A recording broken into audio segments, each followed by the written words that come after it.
નર્મદા જિલ્લાના આમ આદમી પાર્ટીના પ્રમુખ નિરંજન વસાવાએ મત આપી જીતાડનાર મતદારોનો આભાર વ્યક્ત કર્યો હતો। નર્મદા જિલ્લામાં આમ આદમી પાર્ટીના પ્રમુખ નિરંજન વસાવાએ વિડીયોના માધ્યમથી જણાવ્યું છે કે નર્મદા જિલ્લાની જનતાએ અમને લાખો મત આપીને તાલુકા પંચાયત અને જિલ્લા પંચાયતમાં જીતાડ્યા છે, તે બદલ અમે તમામ જનતાનો ખૂબ ખૂબ આભાર વ્યક્ત કરીએ છીએ।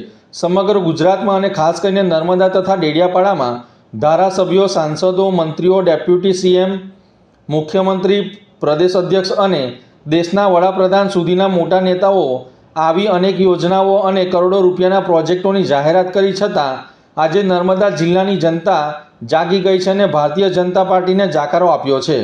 છેલ્લા 30થી 35 વર્ષથી ભાજપનું શાસન હોવા છતાં આજે પણ નર્મદા ડેમના વિસ્થાપિતોને યોગ્ય ન્યાય મળ્યો નથી। કેનલનું પાણી લોકોને મળતું નથી, સ્ટેચ્યુ ઓફ યુનિટી સહિતના પ્રોજેક્ટમાં સ્થાનિક લોકોને રોજગારી મળતી નથી અને જમીન ગુમાવનાર લોકોને યોગ્ય વળતર પણ આપવામાં આવ્યું નથી। આરોગ્ય ક્ષેત્રમાં પૂરતા ડૉક્ટરો અને સાધનો નથી। શિક્ષણમાં શિક્ષકોની અછત છે, એક જ શિક્ષકથી શાળાઓ ચાલી રહી છે। બાળકોને યોગ્ય ભોજન મળતું નથી અને કુપોષણની સમસ્યા પણ યથાવત છે। જંગલ જમીન ખેડતા ખેડૂતોને હજી સુધી જમીનના હક મળ્યા નથી અને બેરોજગારી પણ મોટા પ્રમાણમાં વધી રહી છે। આપના નેતા નિરંજન વસાવાએ વધુમાં જણાવ્યું હતું કે દાહોદ, છોટાઉદેપુર, કવાંટ, કદવાલી, નસવાડી, વ્યારા, ઉમરવાડા, નેત્રંગ જેવા વિસ્તારોમાં પણ આજે જનતાએ ભાજપ સામે મત આપ્યો છે। તાલુકા તેમજ જિલ્લા પંચાયતમાં પરિવર્તન લાવી રહી છે। આ પરિણામોથી ભાજપના નેતાઓ ગભરાઈ ગયા છે અને સાંસદ મનસુખ વસાવા સહિતના નેતાઓ દ્વારા ચૈતર વસાવા અને નિરંજન વસાવાને વ્યક્તિગત રીતે ટાર્ગેટ કરવામાં આવી રહ્યા છે। ભાજપ જિલ્લાના પ્રમુખ નીલરાવ, હિતેશ વસાવા અને પ્રભારી અર્જુનભાઈ ચૌધરી પણ વ્યક્તિગત આક્ષેપો કરી રહ્યા છે। જો ભાજપે ખરેખર વિકાસલક્ષી અને જનહિતના કાર્યો કર્યા હોત તો આજે પ્રજા તેમની સાથે ઊભી હોત, પરંતુ હવે જનતા ભાજપ અને તેમના નેતાઓને સારી રીતે ઓળખી ગઈ છે। નર્મદા સહિતના સમગ્ર વિસ્તારમાં ભાજપની સફાઈ થવી એ જ દર્શાવે છે કે જનતા હવે જાગૃત થઈ છે। અમે કોઈ વ્યક્તિગત દ્વેષ કે જૂથવાદમાં માનતા નથી। જનતાએ અમને આશા અને વિશ્વાસ સાથે તાલુકા પંચાયત અને જિલ્લા પંચાયતમાં મોકલ્યા છે, તેથી આવનારા સમયમાં પ્રજાલક્ષી અને વિકાસલક્ષી કામો ખૂબ સારી રીતે કરી જનતાની આશાઓ પર ખરા ઉતરવાનો પ્રયાસ કરીશું।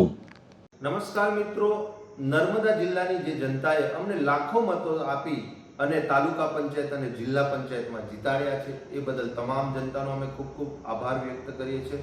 અને સાથે સાથે આજે સમગ્ર ગુજરાતમાં અને ખાસ કરીને નર્મદા જિલ્લામાં અને જે ડેડિયાપાડા છે ત્યાં ગાડી આજે ધારાસભ્યો, સાંસદ સભ્યો, મંત્રીઓ, મિનિસ્ટરો, ડેપ્યુટી સીએમ, ગુજરાતના મુખ્યમંત્રી, પ્રદેશના અધ્યક્ષ અને દેશના વડાપ્રધાનશ્રીએ પણ ડેડિયાપાડા આવવું પડ્યું, નર્મદામાં આવવું પડ્યું અને અલગ અલગ પ્રોજેક્ટો, અલગ અલગ યોજનાઓના કરોડો રૂપિયા એમણે જાહેરાત કરી, પણ તેમ છતાં પણ આજે નર્મદા જિલ્લાની જનતા જાગી ગઈ અને એમણે આ ભારતીય જનતા પાર્ટીને જાકારો આપ્યો છે।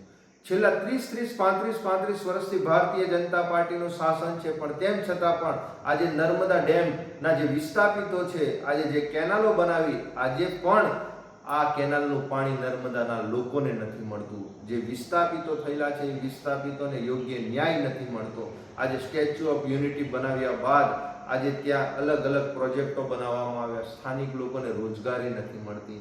આજે ત્યાંના જે લોકોએ જમીનો ગુમાવી છે એમને યોગ્ય વળતર આપવામાં નથી આવ્યું। આરોગ્યમાં આજે પૂરતા ડોક્ટરો નથી, પૂરતા સાધનો નથી, સબવાહિનીની સુવિધાઓ નથી। શિક્ષણની વાત કરીએ તો આજે શિક્ષકોની અછત છે, એક શિક્ષકથી શાળાઓ ચાલી રહી છે, જર્જરિત શાળાઓ છે, બાળકોને સારું ભોજન નથી મળી રહ્યું। આજે કુપોષિત બાળકો છે। આજે જંગલ જમીન ખેડતા જે ખેડૂતો છે એ લોકોને પણ આજે સનદની જમીન એ લોકો પોતે ખાતેદારો આજે નથી। આજે શિક્ષિત બેરોજગારોનો આજે ખૂબ મોટા પ્રમાણમાં એ છે। એ જ જોતા આજે ભારતીય જનતા પાર્ટીને નર્મદા જિલ્લાની જનતાએ જાકારો આપ્યો છે।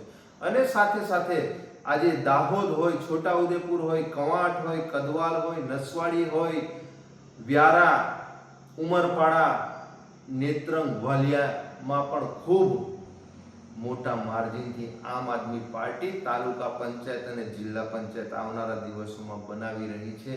એ જ આ ભારતીય જનતા પાર્ટીના જે નેતાઓ છે એ નેતાઓએ સાંસદ મનસુખ વસાવાએ કાલે મનોમંથન કર્યું અને મનોમંથનમાં એમણે ચૈતર વસાવાને, નિરંજન વસાવાને વ્યક્તિગત ટાર્ગેટ કરવામાં આવ્યા અને સાથે સાથે એમના ભારતીય જનતા પાર્ટીના નર્મદા જિલ્લાના પ્રમુખ નીલ રાવ અથવા હિતેશ વસાવા અથવા તો અર્જુનભાઈ ચૌધરી જે પ્રભારી શ્રી છે એમને વ્યક્તિગત ટાર્ગેટ કરવામાં આવ્યા. એ ક્યાં મોટા નેતાઓ છે?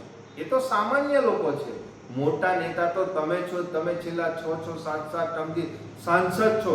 ખરેખર જો આ હારનો જે આ ટોપલો છે એ તમારા માથે ફોડવાની જગ્યાએ આજે તમે આ નાના લોકો પર આજે એ ઠીકરા ફોડી રહ્યા છો, એ ખૂબ જ શરમજનક બાબત છે. તમે જો પ્રજાના જો સારા કામો કર્યા હોત, જો વિકાસલક્ષી કામો કર્યા હોત, જો પ્રજાના નાના મોટા પ્રશ્નો ઉઠાવ્યા હોત તો આજે પ્રજા તમારી સાથે હોત. પણ પ્રજા પણ જાણી ગયેલી છે ભારતીય જનતા પાર્ટીને, ભારતીય જનતા પાર્ટીમાં બેઠેલા નેતાઓને અને સાંસદ મનસુખ વસાવાને. એ માટે આજે સમગ્ર વિસ્તારમાં આજે ભારતીય જનતા પાર્ટીનો આજે સફાયો થયો છે. એ જ બતાવી રહી છે કે હવે આ ગુજરાતની જનતા, આ નર્મદાની જનતા, આ સમગ્ર વિસ્તારની જનતા એ જાગી ગઈ છે અને અમારી પર અમારે કોઈ જૂથવાદમાં કે કોઈ વ્યક્તિગત અમારે કોઈ ટાર્ગેટ કોઈને અમે કરતા નથી. જે જનતાએ અમને આશા ને અપેક્ષાની સાથે અમને જંગી બહુમતીથી તાલુકા પંચાયત, જિલ્લા પંચાયતમાં બેસાડ્યા છે, એમના અમે આવનારા દિવસોમાં જે પણ કોઈ નાના મોટા પ્રજાલક્ષી, વિકાસલક્ષી જે કામો હશે એ અમે ખૂબ સારી રીતે અમે એમના કામો કરીશું અને પ્રજાએ જે આશા અપેક્ષા રાખી છે એમને ખૂબ સારી રીતે અમે નિભાવીશું. નિરંજનભાઈ વસાવા, નર્મદા જિલ્લા પ્રમુખ, આમ આદમી પાર્ટી.